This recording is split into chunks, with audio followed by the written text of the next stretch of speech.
India today. We are here at the launch of the HTC Evo 3D phone at New Delhi event, which has been organized by HTC and Qualcomm together. This is the new HTC Evo 3D phone, which is the first glassless 3D phone launched by the HTC in India today. This one, the biggest difference you can see is the two cameras here. Both of these are 5 megapixel cameras. So when you click in 3D, you can actually take 3D videos and pictures with this phone. So when you click in 3D, you can use these cameras to click 5 megapixel 3D videos as well as pictures. So let us show you the phone. The hardware is quite sturdy, just like any other HTC. The rear finish is matte and it has got some engravings. The HTC is engraved here in chrome. Here you see the large camera setup with the LED here. Here you have a toggle switch between 2D and 3D. You can just simply slide it towards 2D or 3D when you have to shoot. There is a dedicated camera button as well to shoot in 3D or 2D, whatever. There is a standard 3.5 mm audio jack here. There is a small mic here for the noise cancellation and the mic below for your voice.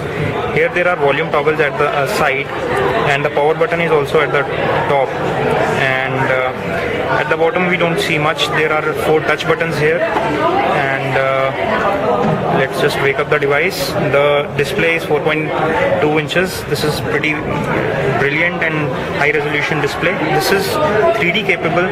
You can just open the pictures, and the HTC Sense UI is a little tricky here. You can see all the 3D effects, etc. And let's go back to the menu and let me show you some pictures in the gallery. And before that, I would like to tell you some more about the hardware of this phone. This one has got 1.2 gigahertz dual core Snapdragon S3 processor, which with a built-in GPU, which is a Adreno 220 GPU, which gives the capability of rendering 3D images as well as recording them, and the speed is amazing. The phone works in a breeze and you won't feel any lag after you just click. You see so many apps are running, multitasking is there, and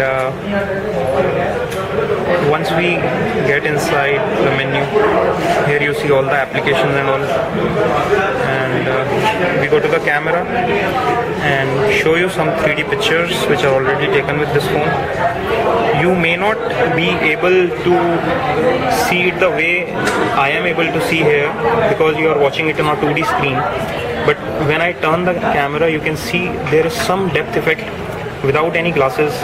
So this is the capability of rendering the 3D on a screen. You might have seen some 3D paintings which have multi-layered display.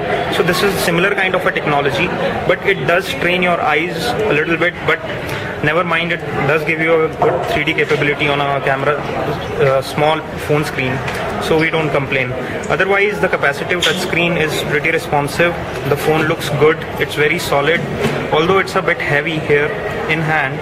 But with such kind of hardware and 3D display, you would expect some weight.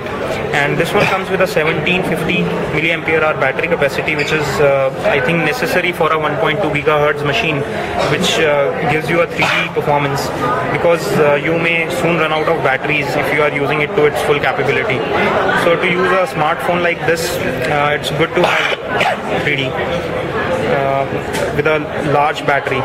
So this is pretty much it on the first impression. We'll bring more detailed review once we get this device for a detailed review. So this is pretty much it. If you have any queries or suggestions, please write to us in the comments. Thank you.